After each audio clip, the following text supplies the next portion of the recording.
Hello साथियों, कैसे हो आप सभी। मैं हरबेंद्र एक बार फिर से आप सभी साथियों का अपने परिवार हर क्लासेस 24 में आपका स्वागत करता हूं।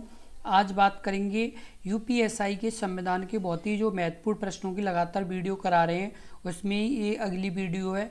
यदि आपने पिछली वीडियो नहीं देखी है तो इस वीडियो के डिस्क्रिप्शन में लिंक दिया गया है प्लेलिस्ट का, तो उन वीडियो को भी ज़रूर देखें, क्योंकि इसी तरह के आपके यूपीएसआई एग्ज़ाम में प्रश्न पूछे जाएंगे जो आप बहुत ही आसानी से कर पाएंगे यदि इन वीडियो को देखेंगे। यदि आपने ये वीडियो नहीं देखी तो आपको ये करना बहुत ही मुश्किल हो जाएंगे, क्योंकि इस तरह के प्रश्न आपके करीब आपके जो यूपीएसआई में पॉलिटी से आएंगे वो करीब 20 के आसपास ये प्रश्न रहेंगे, जो आपके करीब 50 नंबर के होंगे। इतने 50 नंबर के होंगे, तो इस चीज़ का आप जरूर ध्यान रखें, क्योंकि ये प्रश्न आपके बहुत ही महत्वपूर्ण प्रश्न है। और यदि आपने अभी तक अपने इस यूट्यूब चैनल को सब्सक्राइब नहीं किया है तो कृपया सब्सक्राइब जरूर कर लें, क्योंकि यदि आप सब्सक्राइब कर लेंगे तो इसी तरह के महत्वपूर्ण प्रश्नों की लगातार आपको वीडियो मिलती रहेगी, जो आपके लिए यानी बहुत ही महत्वपूर्ण वीडियो है, इसलिए सब्सक्राइब जरूर कर लें। अब जैसे बात कर लेते हैं, पहला प्रश्न, राज्य के राज्यपाल के परिश्रमकों और सेवा शर्तों के बारे में कानून बनाने का अधिकार किसके पास है। ऑप्शन ए केवल राज्य विधायिका, ऑप्शन बी भारत के प्रधानमंत्री, ऑप्शन सी संसद और राज्य विधायिका दोनों, या ऑप्शन डी केवल भारतीय संसद। इस प्रश्न का उत्तर बताएं। इस प्रश्न का उत्तर क्या होगा? तो इस प्रश्न का जो उत्तर सही होगा वो आपका सही होगा ऑप्शन डी केवल भारतीय संसद। क्या सही होगा? केवल भारतीय संसद। जो भारतीय संविधान का अनुच्छेद 158 है, कौन सा है?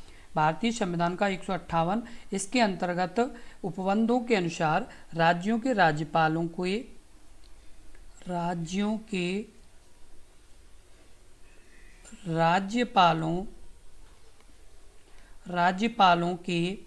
राज्यपालों के पारिश्रमिक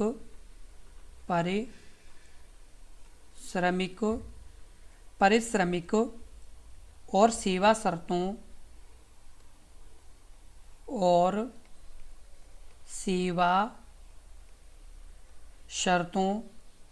के संबंध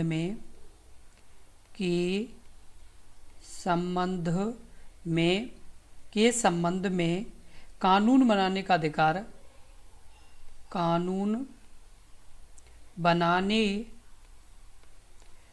अधिकार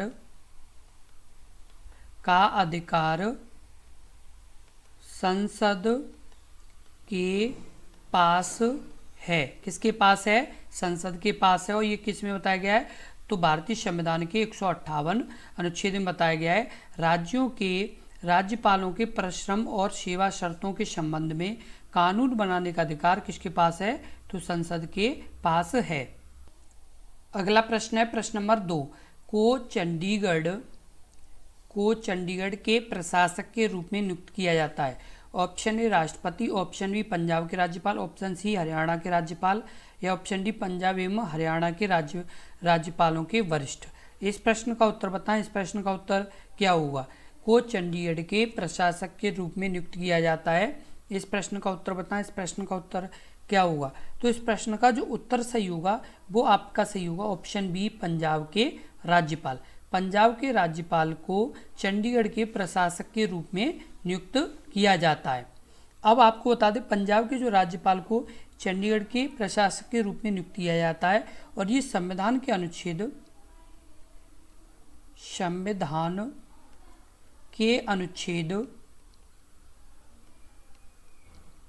155 कितना 155 के तहत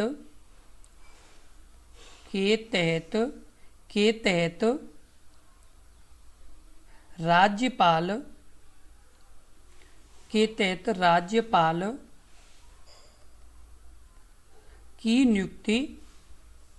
की नियुक्ति राष्ट्रपति द्वारा की जाती है। यदि आपसे ये पूछा जाए कि जो राज्यपाल हैं उनकी नियुक्ति कौन करते हैं, उसके अलावा किस अनुच्छेद के तहत की जाती है, तो 155 के तहत राज्यों के राज्यपाल की नियुक्ति राष्ट्रपति द्वारा की जाती है। आपको बता दें, जून 1984 में, कब? जून 1984 से पंजाब के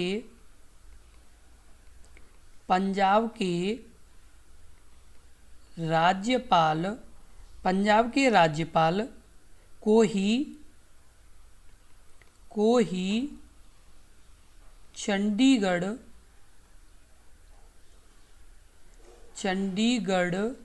का प्रशासक की जिम्मेदारी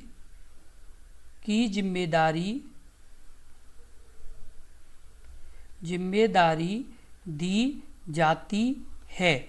यदि आपसे कभी ये पूछा जाए कि जो जैसे पंजाब के प्रशासक के रूप में इन्हें बनाया जाता है तो ये कब से ये लागू हुआ है, तो जून 1984 से। कब से? जून 1984 से ये लागू हुआ है कि पंजाब के राज्यपाल को ही चंडीगढ़ का यानी प्रशासक की जिम्मेदारी दी जाएगी।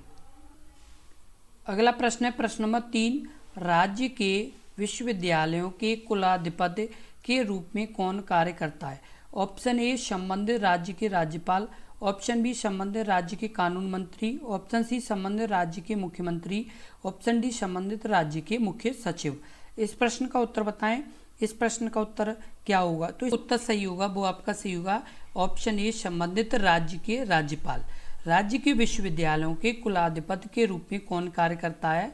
तो संबंधित राज्य के राज्यपाल करते हैं। आपको बता दें कि जैसे जो राज्य में विश्वविद्यालय के कुलाधिपति के रूप में जैसे राज्य के राज्यपाल काम करते हैं, इसी प्रकार केंद्रीय विश्वविद्यालय के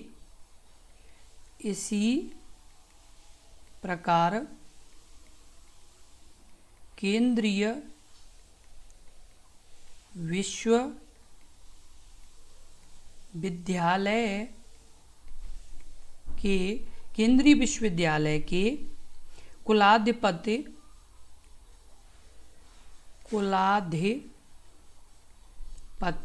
कुलाधिपति के रूप में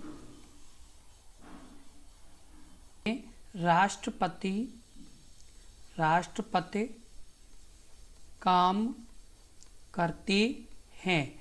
आपको ये ध्यान रखना होगा कि जैसे राज्य के जो विश्वविद्यालय के कुलाधिपति के रूप में राज्यपाल काम करते हैं, वैसे ही केंद्रीय विश्वविद्यालय के कुलाधिपति के रूप में राष्ट्रपति भी काम करते हैं। यानी राष्ट्रपति जो है वो केंद्रीय विश्वविद्यालय के कुलाधिपति होते हैं। अगला प्रश्न है प्रश्न नंबर 4, भारत में किसी भी राज्य के राज्यपाल पद पर नियुक्त सर्वप्रथम महिला कौन थी? Option A Vijayalakshmi Pandit, option B Padma Naidu, option C Indira Gandhi, option D Sarojini Naidu. इस प्रश्न का उत्तर बताएं। इस प्रश्न का उत्तर क्या होगा? इस प्रश्न का उत्तर कमेंट बॉक्स में लिखिए। इस प्रश्न का उत्तर क्या होगा? तो इस प्रश्न का जो उत्तर सही होगा वो आपका सही होगा ऑप्शन डी सरोजनी नायडू। सरोजनी नायडू यानी राज्यपाल पद पर नियुक्त होने वाली प्रथम महिला थी। और ये कब नियुक्त की गई थी? तो सरोजनी नायडू को उत्तर प्रदेश में प्रथम महिला राज्यपाल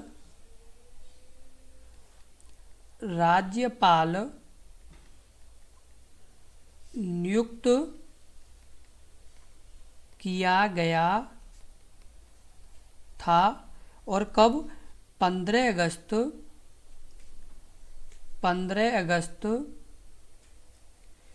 1947 से 15 अगस्त 1947 से 2 मार्च 1949 तक। कब तक? 2 मार्च 1949 तक उत्तर प्रदेश की ये राज्यपाल रही थी। और उसके साथ साथ ये भारतीय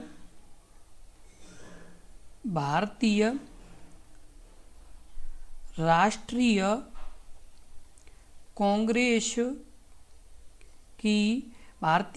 कांग्रेस की अध्यक्ष भी रही थी। कांग्रेस की अध्यक्ष भी रही थी। क्या रही थी? भारतीय राष्ट्रीय कांग्रेस की ये अध्यक्ष भी रही थी। यदि आपसे कभी भी ये प्रश्न पूछा जाए कि जो सरोजिनी नायडू थी वो कब से लेकर कब तक भारत की यानी भारत में उत्तर प्रदेश की राज्यपाल रही थी। तो 15 अगस्त 1947 से लेकर के 2 मार्च 1949 तक ये रही थी।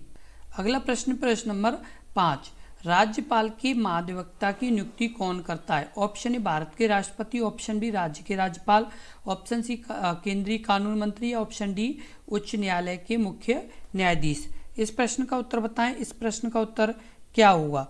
इस प्रश्न का उत्तर कमेंट बॉक्स में लिखें। इस प्रश्न का उत्तर क्या होगा? तो राज्य के महाधिवक्ता की नियुक्ति कौन करते हैं? तो इस प्रश्न का जो उत्तर होगा वो आपका सही होगा, ऑप्शन बी राज्य के राज्यपाल। राज्य के राज्यपाल राज्य के महाधिवक्ता की नियुक्ति करते हैं। यदि आपको इस तरह का कभी भी प्रश्न पूछा जाए तो आप बहुत ही आसानी से इस प्रश्न का उत्तर दे पाएंगे। और ये संविधान के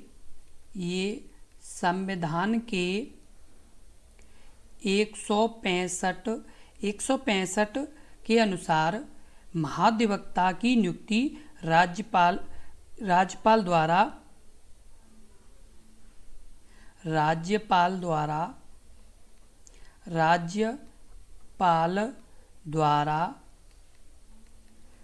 उच्च न्यायालय के न्यायाधीश के बराबर अर्हता वाले व्यक्ति को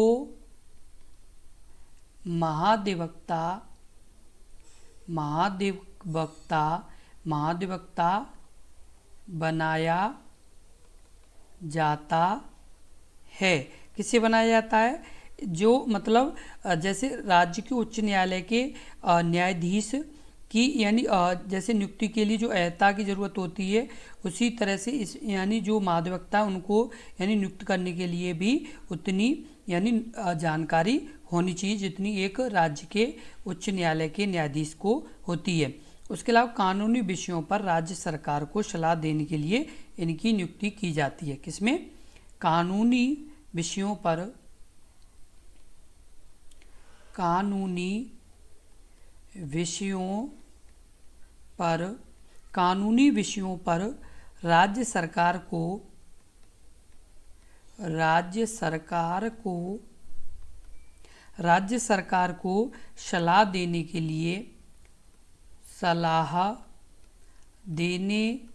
के लिए इनकी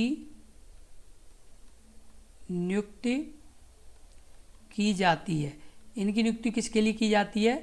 राज्य सरकार को कानूनी विषयों पर सलाह देने के लिए इनकी नियुक्ति की जाती है। और किस संविधान के अनुच्छेद के अनुसार? तो 165 के। अगला प्रश्न है प्रश्न नंबर 6, भारतीय संविधान के संदर्भ में राज्य के महाधिवक्ता के पद का कार्यकाल क्या है? ऑप्शन ए 1 वर्ष, ऑप्शन बी 3 वर्ष, ऑप्शन सी 5 वर्ष, ऑप्शन डी कोई नियत काल नहीं। इस प्रश्न का उत्तर बताएं। इस प्रश्न का उत्तर क्या होगा? इस प्रश्न का उत्तर कमेंट बॉक्स में लिखें। इस प्रश्न का उत्तर क्या होगा? इस प्रश्न का जो उत्तर सही होगा वो आपका सही होगा, ऑप्शन डी कोई नियत काल नहीं। भारतीय संविधान के संदर्भ में राज्य के महाधिवक्ता के पद का कार्यकाल क्या होता है? तो कोई नियत काल निश्चित नहीं होता है। और आपको बता दें जो ये महाधिवक्ता होते हैं ये कानूनी विषयों पर परामर्श देते हैं। और अनुच्छेद 165 कौन से? अनुच्छेद 165 के पार्ट 2 में, अनुच्छेद 165 के पार्ट 2 में प्रत्येक राज्य का राज्यपाल राज्य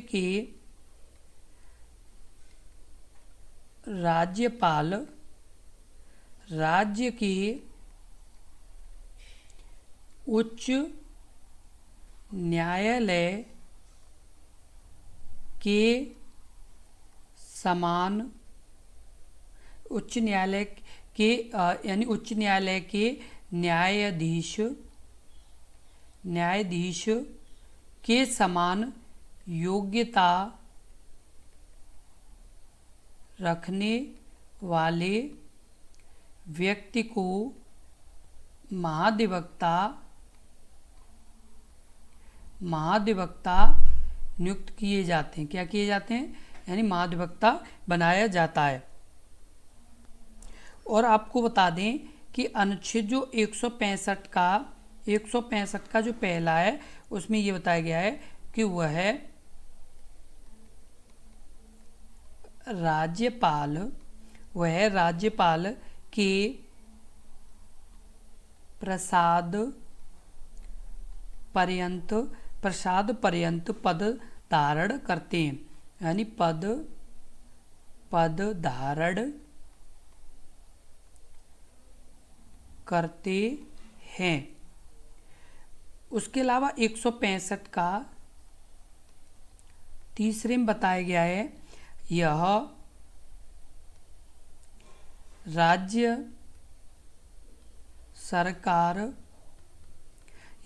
सरकार का प्रथम विधिक सलाहकार होते हैं।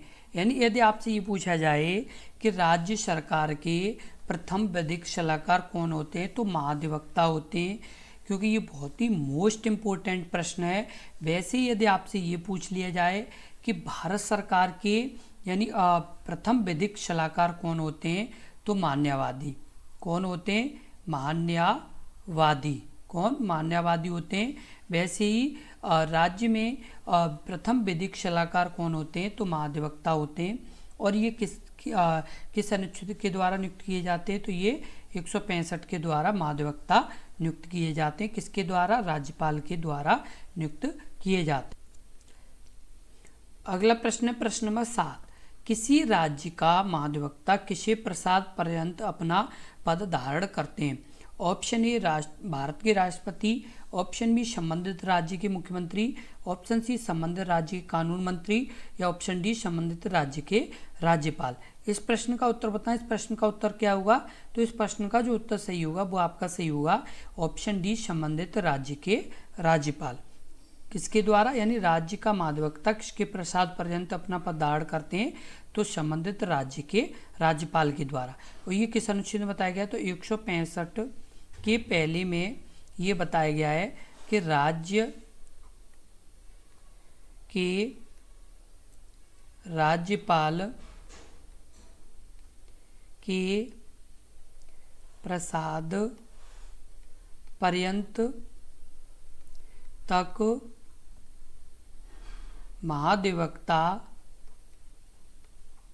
महाधिवक्ता अपने पद पर रहेंगे।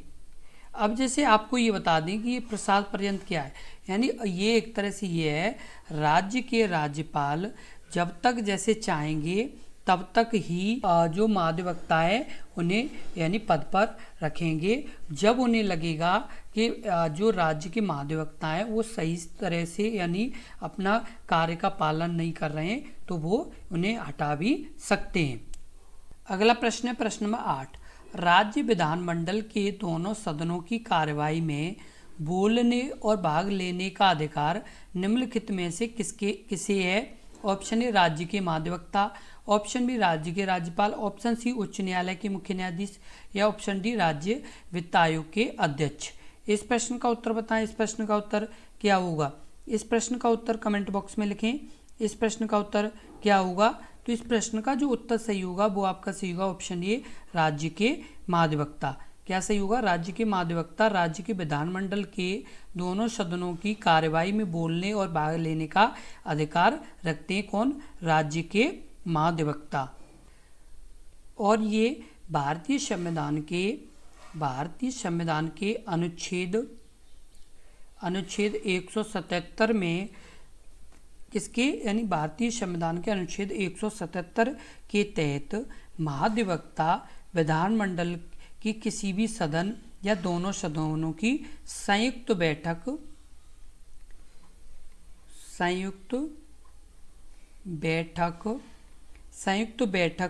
तथा विधानमंडल की किसी समिति जिसका वह सदस्य है या तथा विधान मंडल की किसी भी समिति जिसका वह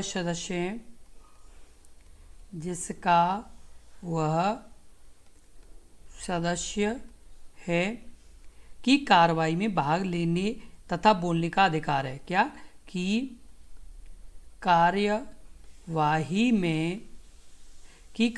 में भाग लेने तथा बोलने का अधिकार है। ये आपका जो अनुच्छेद 177 है उसमें संयुक्त बैठक, जैसे विधानमंडल में दोनों सदनों की संयुक्त बैठक चल रही है उसमें भी वो भाग ले सकते हैं। उसके अलावा जैसे कोई भी, जैसे उन्हें ज़रूरी लगता है कि मुझे मतलब किसी बात को लेकर के बोलना चाहिए तो वो बोल भी सकते हैं उसी बैठक में। और ऐसे ही सेम आपकी जैसे संसद में यदि संयुक्त बैठक होती है या जैसे किसी भी सदन में भारत के जो मान्यवादी हैं, कौन? मान्यवादी भी ऐसे ही यानी संसद के किसी भी सदन में बैठ सकते हैं और मतलब बोल भी सकते हैं। अगला प्रश्न, प्रश्न नंबर 9, भारतीय संविधान के निम्नलिखित में से किस अनुच्छेद के तहत राज्यों में विधायिका का गठन किया गया था? Option A 156, option B 269, option C अनुच्छेद 168, ऑप्शन डी अनुच्छेद 366। इस प्रश्न का उत्तर बताएं। इस प्रश्न का उत्तर क्या होगा? इस प्रश्न का उत्तर कमेंट बॉक्स में लिखें। इस प्रश्न का उत्तर क्या होगा? तो इस प्रश्न का जो उत्तर सही होगा वो आपका सही होगा ऑप्शन सी अनुच्छेद 168। भारतीय संविधान के निम्नलिखित में से किस अनुच्छेद के तहत राज्यों में विधायिका का गठन किया गया? तो 168 के तहत किया गया है। किसके तहत किया गया? 168 के तहत किया गया है। और इसमें जो 168 है उसमें स्पष्ट कहा गया है वह है विधानमंडल राज्यपाल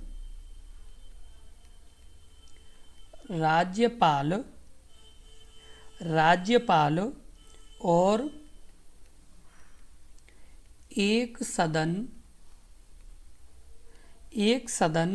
या दो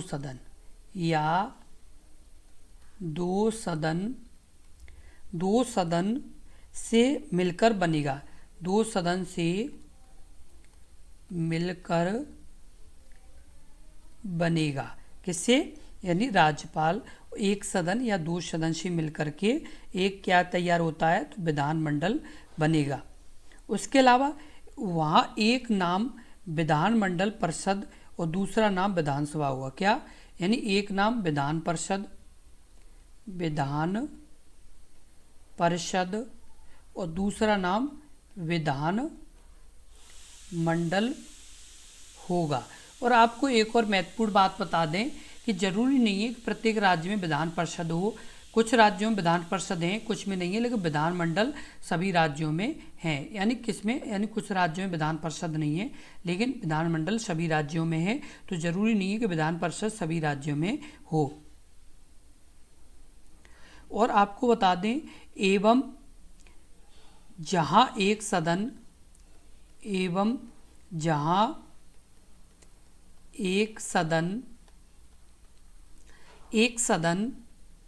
है उसका नाम विधानसभा हुआ। एक सदन है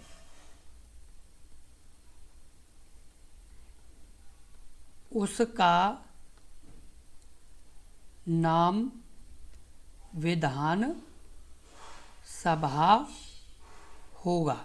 यानी जहाँ पर जैसे दोनों मतलब वो है विधान परिषद और विधानमंडल, वहाँ पर विधानमंडल बोला जाएगा। और जहाँ पर केवल एक ही है तो उसे विधानसभा बोला जाएगा। क्या बोला जाएगा? विधानसभा। तो इस चीज़ का आप जरूर ध्यान रखें क्योंकि इस तरह से भी कभी कभार प्रश्न पूछा जाता है कि यदि किसी राज्य में एक राज्य में यदि एक ही जैसे विधायिका है या एक ही जैसे पार्टीशन किया गया है जहाँ पर मतलब एक ही यानी विधान परिषद नहीं है तो उससे क्या बोला जाएगा? तो विधानसभा बोला जाएगा। आप इस चीज़ का जरूर ध्यान रखें। निम्नलिखित में से कौन से राज्य में द्विसदनीय विधायिका है?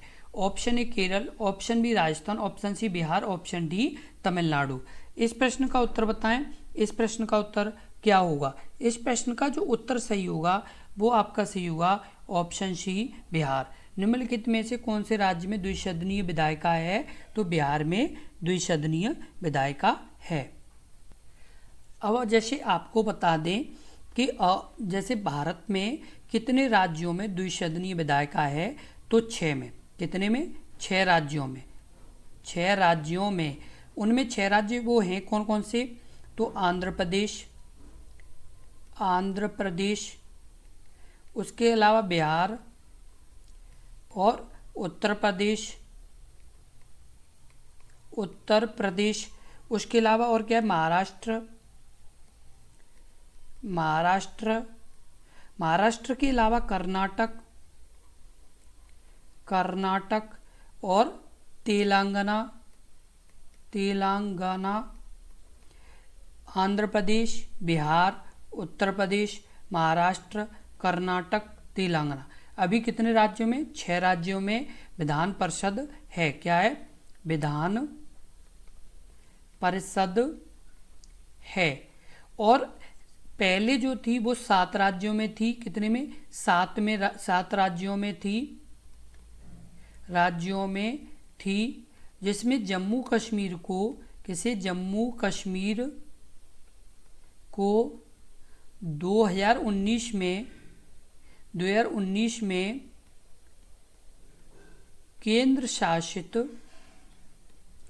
केंद्र शासित प्रदेश बनने के बाद वहाँ की विधान परिषद क्या हुई? समाप्त हो गई। क्या हो गई? यानी वहाँ की विधान परिषद क्या हो गई? समाप्त हो गई। किसकी? जम्मू कश्मीर की। क्या हुआ? जम्मू कश्मीर की जो विधान परिषद है वो क्या हो गई? समाप्त हो गई। अब कितनी है? तो 6 विधान परिषद हैं, जिसमें आंध्र प्रदेश, बिहार, उत्तर प्रदेश, महाराष्ट्र, कर्नाटक, तेलंगाना, इसमें क्या है? यानी आपकी विधान परिषदें पहले 7 थी, अब 6 आपकी यानी रह गई हैं। इसी तरह के बहुत ही महत्वपूर्ण प्रश्नों की लगातार वीडियो देखने के लिए अपने इस YouTube चैनल को ज़रूर सब्सक्राइब कर लें, क्योंकि यदि आप सब्सक्राइब कर लेंगे तो इसी तरह के बहुत ही महत्वपूर्ण प्रश्नों की लगातार आपको वीडियो मिलती रहेगी, जिससे आपका एग्ज़ाम बहुत ही अच्छा जाएगा। हम आपको बार बार बोल रहे हैं कि आपकी ये जो पॉलिटी है ये कम से कम आपके 50 नंबर के आसपास ये आएगी। इस चीज़ का आप ध्यान रखें, क्योंकि इस बार जो आपकी कंपटीशन है वो काफ़ी अच्छी है। जबकि मेरिट जब जाती है तो आपके 0 के बाद भी यदि कम नंबर रह जाते हैं तो उसमें भी कट ऑफ से बाहर कर दिए जाते हैं। तो ये तो आपके 50 नंबर हैं, और 50 नंबर का मतलब है कि आप कम से कम लाखों अभ्यर्थियों को आप पीछे करेंगे। तो इस चीज़ का आप ज़रूर ध्यान रखें। ये आपके श्योर नंबर बन सकते हैं, लेकिन आपको ये श्योर नंबर जब ही बनेंगे जब आप सही से समय देंगे, रोज़ाना इन वीडियो को देखेंगे और साथ के साथ अपनी नोटबुक में लिखते जाएंगे। और कहीं भी कोई भी आपको डाउट हो रहा है, किसी प्रश्न में अच्छे से समझ में नहीं आया है, तो आप कमेंट बॉक्स में कमेंट करें, हम आपको पूरी जानकारी देंगे। लेकिन आप लगातार जुड़े रहें, और यदि अभी तक आपने अपने इस यूट्यूब चैनल को सब्सक्राइब नहीं किया है तो सब्सक्राइब जरूर कर लें, क्योंकि यदि आप सब्सक्राइब कर लेंगे तो इसी तरह के बहुत ही महत्वपूर्ण जो वीडियो हम लगातार बना रहे हैं उनकी नोटिफिकेशन आपको सबसे पहले पहुंच जाया करेगी। इसलिए सब्सक्राइब जरूर कर लें, क्योंकि सब्सक्राइब करने से आपको लगातार अपडेट मिलती रहा करेगी। इसलिए सब्सक्राइब कर लें। और यदि आपको वीडियो अच्छी लगी हो और ये प्रश्न अच्छे से समझ में आए हों, एक भी यानी आपका डाउट ना हुआ हो, तो आसानी से आप इस वीडियो को लाइक भी ज़रूर कर दें, क्योंकि यदि आप बहुत ही आसानी से इन प्रश्नों को समझ पाए हैं तो आप यानी इस वीडियो को ज़रूर लाइक करें। और यदि किसी प्रश्न में आपको कोई भी जैसे डाउट है या क्लियर अच्छे से नहीं हुआ है तो कमेंट बॉक्स में कमेंट करें, हम आपको पूरी अच्छी तरह से समझाएंगे। लेकिन आप लगातार जुड़े रहें, जब जुड़े रहेंगे तभी एक अच्छा रिजल्ट बनेगा, अन्यथा बहुत ही मुश्किल है अच्छा रिजल्ट होना, क्योंकि कंपटीशन बहुत ही अच्छा है। और जब कंपटीशन अच्छा है तो आपको मेहनत भी ज़्यादा करनी पड़ेगी। और आपको बता दें कि आपका एग्ज़ाम 3 महीने के अंदर 3 महीने का आपके पास समय है। इन 3 महीनों में यदि अच्छा रिजल्ट लाना है तो आपको दिनों रात एक करनी पड़ेगी, जैसे हम आपके साथ दिनों रात एक कर रहे हैं, 24/7 आवर आपके साथ लगातार मेहनत कर रहे हैं, वैसे ही आपको करनी पड़ेगी। और अपने इस यूट्यूब चैनल पर सही और सटीक जानकारी लगातार दी जाती है, जिससे अभ्यर्थियों को कम समय में ज़्यादा जानकारी मिले और एक अच्छा स्कोर बन सके। धन्यवाद।